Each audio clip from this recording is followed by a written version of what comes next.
So I've been called out to a job today in Bankstown for an Optus customer.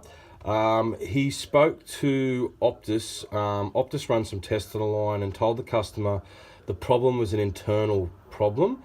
But we've come out today, and as you can see here, I've separated his lead-in cable from his internal cables here, and he's got a really bad crackle on the line.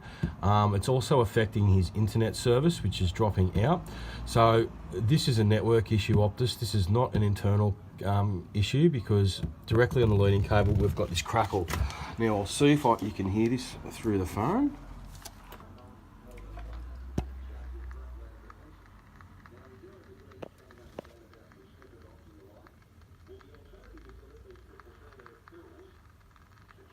So if you can hear that, it's pretty bad. It's directly on the lead-in cable. So Optus, this is back to you. You're going to need to send out a Telstra technician to make repairs on this line. Thank you.